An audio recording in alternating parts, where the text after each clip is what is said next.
Completing role-playing games is always a bit risky.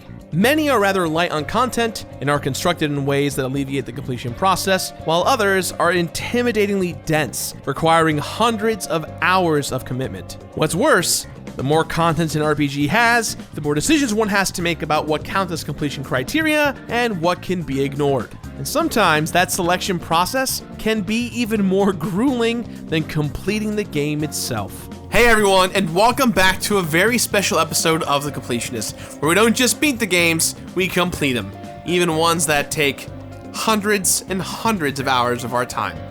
Guys, today's a special episode. We are looking at Persona 5, the original Persona 5, before Royal came out. More on that in just a little bit, but before we start, I want to give a big thank you to everyone who supported me during IndieLand, our charity event. Persona 5 was the #1 chosen game for me to complete for that event in honor of raising $100,000 for charity, for research, for dementia patients. And now we're doing a little mini IndieLand, if you haven't heard already from last week's video or on our socials.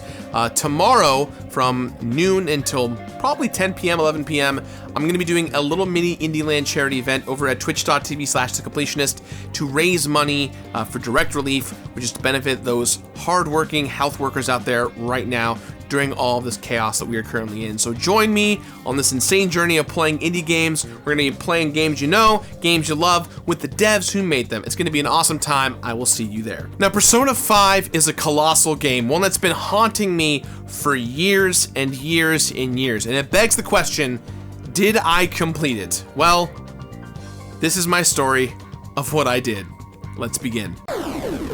Here comes a new challenger! Yes!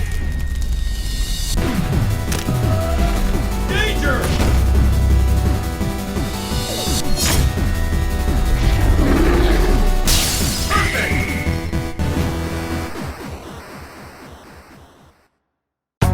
Without a shadow of a doubt, Persona 5 is unlike any RPG I have ever played, which makes sense considering that I've never touched a Megami Tensei game, as they're widely known. It's a series with a long and storied history with tons of fans all over the world, but it's just never really crossed my desk. But eventually, the series' popularity got to the point where I started seeing its name pop up whenever I asked my fans what they wanted to see me complete next. I thought Persona 5 would just be another JRPG, and I was wrong.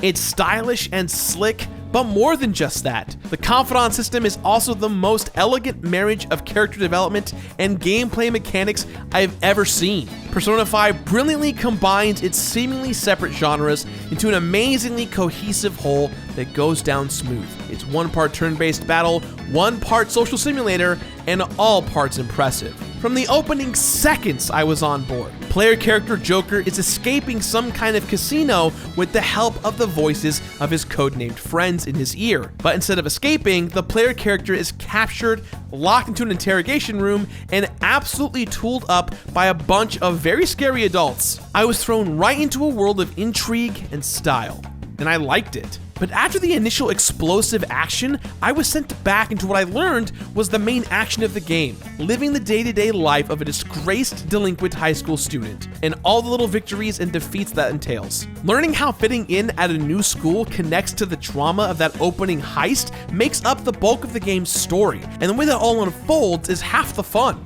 Going in blind, I had a concern or two. I was very worried about playing Persona 5 because the fans that love this franchise really do love it. I've been told for years to play Persona 4 Golden, and it was so overwhelming after I did the research, I was immediately put off. Especially because I like to go in order when it comes to franchises. But as I quickly learned, Persona 5 does not require that you've played prior Persona games or any other Shin Megami Tensei game. Like Final Fantasy or Dragon Quest, numbered Persona titles don't necessarily mean that you have to have played the previous entry to understand what's going on here, which was reassuring to say the least. To go along with this, I don't even know what a Persona is, even within the context of these games. Pulling it off of the Persona wiki directly, a Persona is a manifestation of a Persona user's personality in the Persona series, referred to as a mask for individuals to use to face hardship. These persona are often tied to tarot card alignments such as Judgment or Hierophant, adding a whole other layer to the intricacies of this game. Often throughout this video, you may hear me talk about shadows. Shadows in this case are technically personas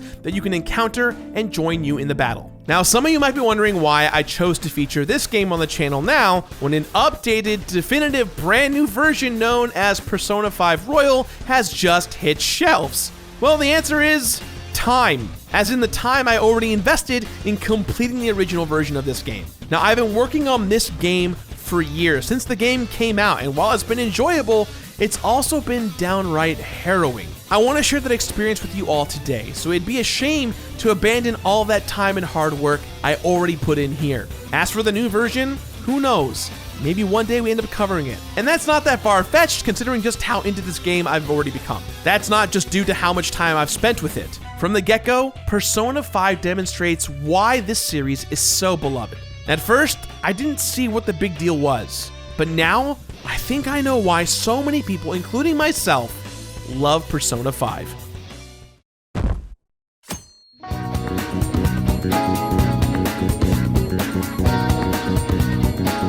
Persona 5 is horny for style. Every single aspect of the design of Persona 5 is the most excessive, indulgent, wonderful explosion of artistic direction I've ever experienced in a video game. It is easily the most stylish RPG I've ever played, and this makes the game's world a joy to explore and experience. See, Persona 5 is a calendar RPG, very unlike anything else I've ever played before.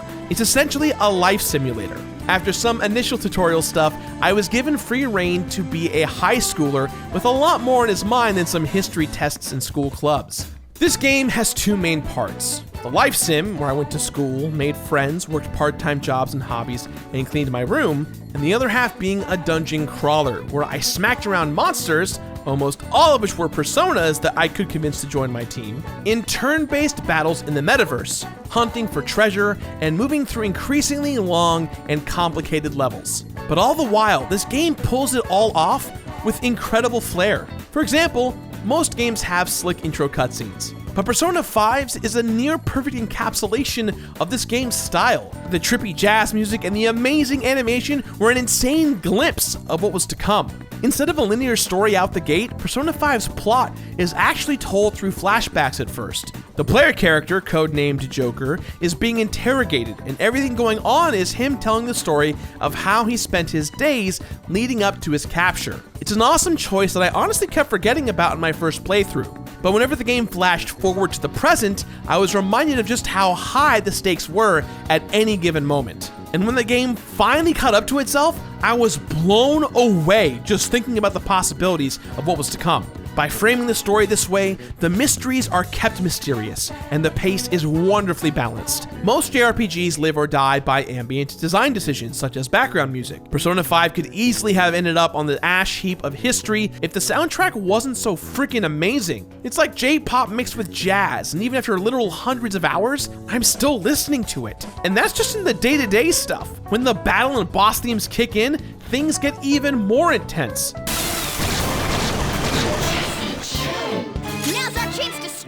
How can you not be excited for a fight with all that music and the animations? Jesus, let's go!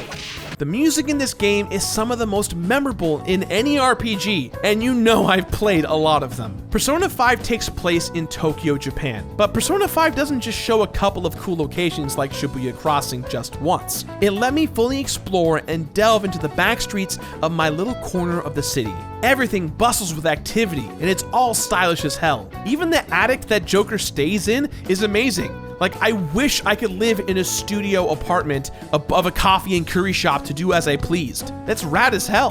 Persona 5 takes every opportunity to add flourishes to what would otherwise be mundane. It's as if whenever possible, a designer said, hey, this menu screen is great, but can we make it sexier? And then they did. The evidence is everywhere. Even pressing pause and navigating the options looks incredible. This kind of thing makes even the most minor task feel eventful and kept pulling me in for dozens of hours. What makes Persona 5 special is that the stuff you do in the real world, the life sim, directly affects the dungeon crawling aspect. Make friends with a mysterious doctor and buy some non-prescription pills? That medicine will heal you in battles against the shadows in the metaverse. Getting deep with my classmates unlocked skills to use in battle. The stronger our bonds outside of the metaverse, the more effective we were in fights against shadows together. All of these interactions are tracked with the confidant system. Nearly every side character in the game has a confidant meter that must be filled, a total for 21 characters. To max out these meters and be the most effective I could be in the metaverse,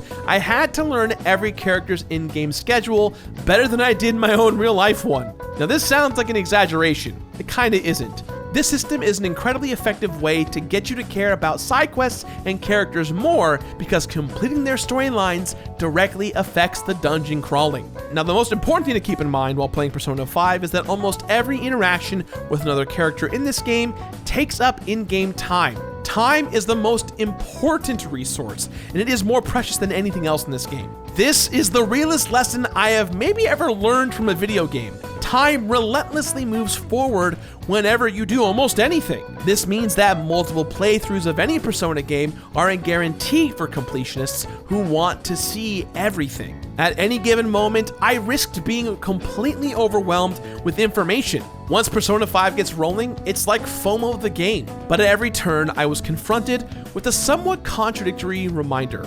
Take your time. Nothing in my gaming career prepared me for the absolute magnitude of Persona 5, but the game reminded me over and over again, take your time. Everything will eventually come together. This level of care is put into every corner of the game. This is a JRPG set in a high school, and it feels like 90% of this game is going around talking to people. I sat through a ton of dialogue. While the war of subs versus dubs wages on from anime to video games, I have no horse in this race. I ended up loving the voice acting. It was great. Practically every little back and forth feels extremely cinematic because of small touches that make these interactions pop. When a game is this long, artistic choices go really far, and Persona 5 always felt fresh. In fact, Persona 5's entire approach to character development is amazing. Other games would kill to have even one character arc that has the depth of Ryuji's or Ann's. Progressing these story arcs isn't usually all that difficult mechanically, most just requiring an afternoon or evening of in-game time, but they always feel worth it. Moving confidant rankings forward let me experience great writing and visit new locations. Mostly, I loved seeing different sides of all of these characters, who are somehow both larger than life, but intensely relatable. Looking at you, Sujiro. It's rare when I legitimately care about a game's narrative from start to finish, but Persona 5 made me care about its characters and what happens to them, and within my first playthrough, simply enjoying the plot while trying to complete this as I went took a staggering 110 hours. The way the dungeon crawling breaks down is so fascinating. The first palace in the game is the perfect encapsulation of the over-the-top stylish lengths that Persona 5 reaches. See, within this game, the dungeons, or palaces as they're called, are the physical manifestations of the villain's distorted desires within the metaverse. Abusive volleyball coach Kamoshida's evil mind palace makes what you're fighting against so clear. And in the case of Kamoshida, he truly believes that he is a king. And in turn, this palace is a literal palace, a castle. And his peasants are his male volleyball students that he works to the bone, with the female students being his toys. The player character Joker and your eventual party members create the Phantom Thieves, a public group that explicitly tells the villains that they're going to change their heart. In order to do so, the Phantom Thieves must find the location of the villain's most prized possession, which manifests within the villain's desires, their treasure. Once the thieves have explored the dungeons deep enough, they can then send a calling card in the real world to the villain, which then exposes the true location of their treasure in the Metaverse Palace. The Phantom Thieves explore these areas in the hopes of not just defeating enemies, but changing the hearts of those villains from within. The stakes are always high, the villains are clear, and making sure justice is served looks and feels amazing, and of course, stylish. It's kind of amazing that I wasn't caught when exploring palaces because my characters left huge neon splashes of paint everywhere they walked. And whenever an enemy is ambushed, Joker would backflip over them and yell, "I'll reveal your true form," at the top of his lungs. Here's the deal, I loved these choices. They add even more to the superheroic atmosphere of the actions that the Phantom Thieves are undertaking. Aside from the palaces themselves, you can also help change the hearts of everyday people who hurt some of your confidants or people simply through the Phantom Thieves online forums. These side missions take place in a procedurally generated dungeon called Mementos, where all the darkness and evil of Tokyo reside. You'll get requests all the time that involve you hunting down a mini-boss somewhere in these dungeons. For as many side quests as there are in this game, Mementos acts as a great place to grind for levels, as one of the biggest gripes I had with Persona 5 is resource management was very difficult. Whether it's having enough items to restore HP and SP, or even just having enough money to buy items or fuse Persona together, the game definitely struggles to keep it streamlined at times, especially while playing on hard mode. Mementos acts as a great way to counterbalance this issue, but I still struggled a lot, and my solution for these issues eventually turned into me fusing game-breaking Persona to farm for money. By the time I was done with Persona 5, I could literally fight the Grim Reaper himself by myself as Joker from the very beginning of the game and just power level to 99 within an hour. And admittedly, that was really fun to do. Persona 5 luxuriates in tropes with protagonists that are flawed, but still wonderfully heartfelt. And they all are so fly, it's unbelievable. Yeah, I do want Ryuji's No More Rules shirt. Yeah, I want Futaba's amazing goggles. But mainly, I just want Joker's incredible outfit that materializes in the metaverse. Those red gloves? That pocket triangle? For real? The turn-based battles in Persona 5 are unlike anything else I've ever played. Initiating combat feels like an event. For nearly every enemy encounter in a palace, I was able to choose how I wanted to approach combat. By sneaking up on shadows and ambushing them, I gained a turn, making me feel like an awesome badass almost every time. Enemy shadows have different types and are weak to different spells and attacks, and exploiting these weaknesses knocks enemies right on their asses, and would oftentimes earn my characters a one more, essentially an extra turn, sometimes leading to a baton pass, letting a party member get some bonus damage in. And sometimes I was able to clear out entire groups of enemies with just one character, and the supreme satisfaction of knowing enemy weaknesses hits differently than it does in other RPGs. And at the very least, every character has a gun. Yes, a gun. They're all super cool, and they somehow make sense in the context of this weird-ass game. Oftentimes, because of a critical hit or respective weakness hits, you can hold enemies at gunpoint. You can negotiate with them to get an item, give you money, join your party as a new persona for you to use, or you can do what's called an all-out attack, which lets every character in your party go to town. And when they're defeated, there are killer splash screens that I have as desktop backgrounds on at least 2 of the computers around the office. These are just more examples of how Persona 5 keeps style at the forefront. The Phantom Thieves may be a motley crew of dirtbag teens, but they are also cool as f***, and completing this game made me feel that way too. I have to mention the incredible enemy design. Every shadow is some kind of mythical or religious figure pulled from the sea of human consciousness. Yes, the game casually tosses out phrases like the sea of human consciousness. But the best part is getting these shadows on your own team. You do this by holding them at gunpoint and then using your verbal skills to convince them to join your side. After this kind of coercion, throwing Pokeballs just seems quaint. Once shadows are on your side, they're revealed as persona and you can register them in the compendium. I loved appreciating these character models because they are flipping amazing. The Matador, incredibly badass. Mother Harlot, hell yeah. Thor and Odin, are you kidding me? Mara? Okay, well, maybe we skipped that one.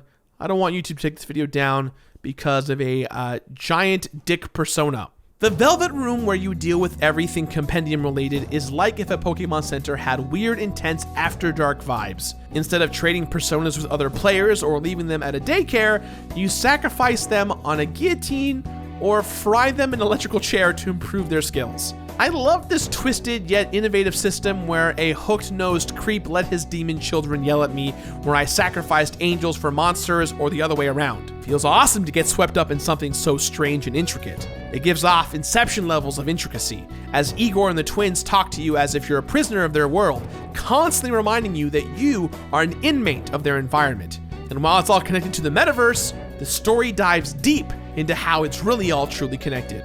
It almost gives off the vibe there's really 3 parts to this game: the life sim part, the dungeon crawling heart changing aspect, and the caged world of the persona.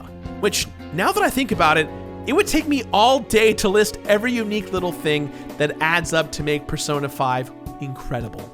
Morgana the cat, who is a goddamn dictator when it comes to bedtimes, who also transforms into a bus?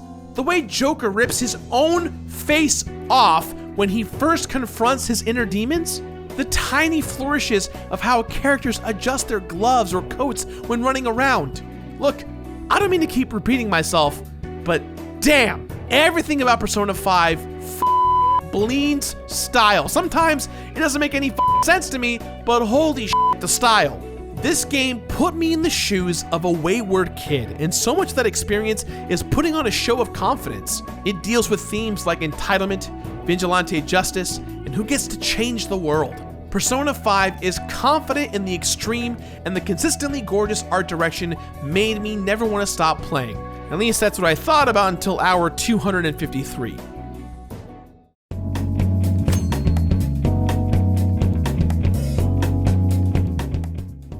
Okay, so there's no reason to mince words here. Completing Persona 5 is a full-time job. There's really no other way to describe it. It's enjoyable, entertaining, and endless. Grind is real, and though I was made an instant fan when I started playing the game, by the time I completed it, I was pretty damn sure I didn't need to come back to it anytime soon. As someone who lives with a moderate amount of anxiety, the sheer amount of things to do in this game set off a few alarm bells. If you're a completionist with any kind of indecision paralysis, this game will crush you. The FOMO is real. It took me a long time to shake that feeling of missing out on stuff, especially during my first playthrough. Settling into the flow of doing every single thing in this game was a shock because I realized it would take me literal years given my schedule. Completing most games, even ones that take dozens of hours, usually takes me a concentrated burst of effort over a short period of time. Completing Persona 5 required a total shift in process and mindset. I knew I'd have to complete this game at least twice just to get all the trophies, and that didn't even get into a bunch of the side stuff either. It's actually possible to max out all the confidant ranks in a single playthrough if you're careful and thorough, but there is so much more to do besides that. Joker has social stats in the life sim part of this game that affects how he's able to interact with people. These are different than combat stats. This is stuff like charm or knowledge, all of which determine who you're able to talk to and when. Maxing out these stats meant that I had to do things like spend in-game time at a library, or even tinker at my desk in my apartment making items. This took a while, but it was clear that it had to be done, so on the list it went. I had to pick out and choose who I had to talk to and when, and plan out these interactions days and sometimes even weeks ahead of in-game time. I wanted to be efficient when I played, so I had to make myself a regimen. Sometimes characters would text me in-game asking if I wanted to hang out, get some lunch, catch up. And I'd have to tell them, no, sorry, not today, I've got my part-time job, or that I've already made plans with someone else, or that I was on a date with my teacher. You know, normal stuff. Speaking of Kawakami, her confidant track was a lifesaver. By progressing her character arc, I was able to save a ton of in-game time since I could ask her to do some chores for me here and there. But more importantly, I could call on her for a massage that would let me go out during the evening of any given day that I went to the metaverse. When you go to the metaverse, you can't do anything during the evening, so being able to travel the streets in the evening around this only helped. And progressing champion shogi player Hifumi Togo's track helped me make battles in the metaverse way more efficient. Being able to swap party members in and out of battle like it's Final Fantasy X is a gigantic game changer. Finding ways to save a few minutes here and there during every playthrough helped keep me sane in my never-ending quest to complete this game. All of this started to bleed over into my real life. Because I felt I had to play this game in a specific way, I started having to say no to my actual real-life friends and family, kind of like how I did in the game. Like, Beard Bros, for instance, would finish streaming and recording, and instead of going out to grab dinner or something, I would say, sorry guys, I had to stick to my schedule and do a few more hours of Persona 5 tonight. Not to mention filling out the Persona Compendium, which acts as a way to keep track of which of the game's many personas you've bonded with. While you can recruit many of them, others can only be synthesized by combining two different personas. And as you get closer and closer to the end game, you'll find yourself expensively fusing several persona together just to make one. I will say though, what's fantastic about the compendium is that by simply paying a fee, you can summon any persona in the game that's joined your party at least once, as you can only carry so many persona at a time. So if you make a badass persona and need to sacrifice it to make a brand new one, you can quickly resummon said persona. There's guides all over the place that break down this process, but I highly recommend looking at them, especially at Kill Scott Kill on GameFAQs, who I owe a lot of my thanks to. Completing Persona 5 became like my muse. I'd do streaming, editing, writing, researching, and gaming for the Completionist, and then in my time off, I'd spend more time in Tokyo and the metaverse. Almost every day for the last couple of years. A full-time job has its ups and downs, but what that really meant to me is that it became routine. I didn't have the drama of trying to rush out an early review of a game that wasn't even out yet. I don't have any partnership with Atlas or Sega or anything like that. It's just the grind of crossing off every little thing on that checklist. Because I spent so much time in Persona 5, I started to learn the best ways to navigate through the world. Once you have access to a wide range of persona, you can combine them, essentially breeding them into new and more powerful creatures. After enough time and research, I was able to craft a persona that basically made me invincible, and I could use that persona to rip through mementos and other palaces. But I was only able to learn that because I spent so much damn time in this world. Now, I consider myself a pretty positive person. More than that, I genuinely love playing video games. I always try and give games a complete rating based on my opinions, and not change that rating based on unreasonable criteria. But Persona 5 made me rethink that stance, because for a handful of secret items, I nearly risked my sanity and otherwise my boundless love for this game. As I worked towards earning the platinum for Persona 5, I realized something that hit me like a punch in the gut. Out of all the 21 confidants you can max out, all of the female confidants are eligible for a romantic relationship as you're finishing their confidant rank. I could only romance one character per playthrough to earn a special item from them. This item literally is just a one-time heal item that you get every time you clear the game and is named after the confidant you romanced. The way I was playing this game, I would have to play through this whole thing 10 times to earn every item and see every romance cutscene, including the infamous Valentine's Day sequence where all the individual love interests find out that I've been trying to date all of them at the same time. The truth of it was, there's not really a clear road to what completion means in this aspect, and in my heart, this is what I thought it meant. But those scenes, let alone items, really meant nothing ultimately in the end. The average playthrough of Persona 5 is over 85 hours, with my very first one tracking on hard mode taking me 110 hours. Even with New Game Plus and skipping over dialogue, even with the best personas available and auto-battling turned on, I would have to spend conservatively hundreds of additional hours to earn those items. As my hours started building up around playthrough 5, I had to take a step back. 5 more times of playing this game, and I was starting to realize this episode would never get made, and I'd have to spend well over 1,200 hours to do this stupid task that I gave myself. This just about broke me. Now look, I love playing Persona 5. The style, the characters, the systems, everything clicks for me in a way that I wasn't really expecting going in. But realizing I would need to finish so many more playthroughs, it was like a candle suddenly being blown out. It seems like an absolutely ridiculous ask to beat the same very long JRPG over 10 times just to get one single, almost inconsequential new item each time you start. So I started to question if it was reasonable to consider it completion criteria. When I'm usually faced with hurdles that were clearly never meant to be done all at once, I consider omitting them. But this was Persona 5. This is an extremely high-profile game with an extremely devoted fan base. I didn't want to disappoint anyone. That's the core of my own insecurities within this. I never want to disappoint anyone who watches my videos. But at the same time, I didn't want to drive myself crazy playing this game even more than I had to. So I did something that I usually don't do. I gave the decision to someone else, namely you guys, the fans. In my video titled I Hate Feeling Like This, I discussed in great length of how unhappy I was creating content, and a part of that unhappiness stemmed from this episode right here. So I went online and posted a poll asking you guys what you think the completion criteria of most games should be going forward, and specifically what it means to complete Persona 5. Out of that pool of people, a whopping 91.1% said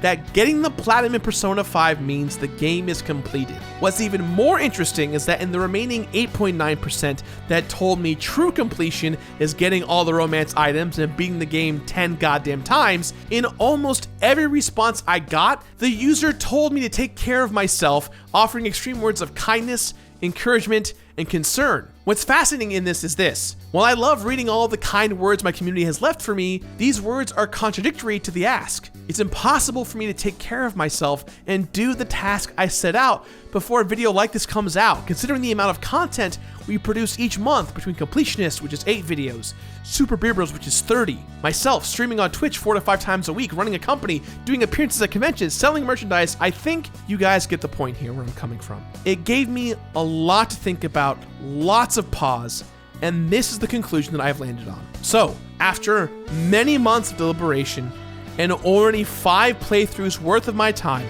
I'm finally putting the controller down. Up until that point, completing the game wasn't all that bad. It's a relatively easy platinum trophy to earn, all things considered, but I beat myself up trying to live up to the reputation in my head that I don't think any reasonable person would expect me to keep to. So I stopped. I already earned the platinum, had already fought the secret twin bosses at the end of the 4th playthrough. I was just about to start playthrough number 6 when I realized, no, just no. You can be done, Gerard. Give yourself a rest and don't let something you love become something you hate. Besides, you might have to tackle Persona 5 Royal eventually, so give yourself a break until then.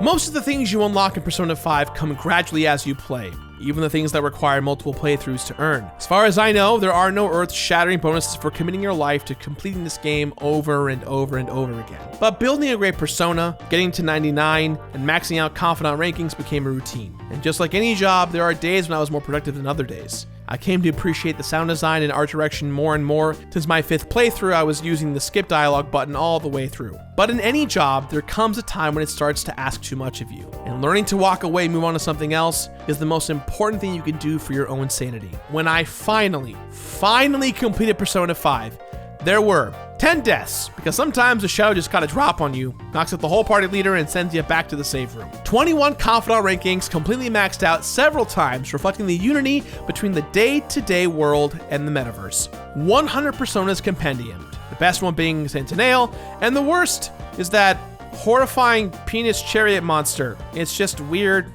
and it's on a chariot. 5 ladies romance, none of whom compare to my favorite waifu, An, who is just the sweetest one with the raddest mask. 49 trophies unlocked, all of which involved various mini-games, maxing all the confidants and social stats, and of course defeating the secret boss, the twins. And almost 500 hours of total playtime.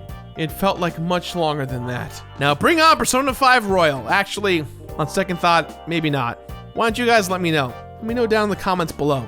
My journey with this game was a roller coaster in every sense of the word. The anticipation was there, then the ramping up of excitement, and then that sudden, horrifying drop when I realized that maybe I had bitten off more than I can chew for myself. At the end of the day, I still love Persona 5. Yes, trying to earn every consumable relationship item by romancing every option in the game was an insane burden that I put on myself. Probably 99% of Persona 5 players won't play it that way, so why should I? The game is absolutely gorgeous and more stylish than I ever thought was possible.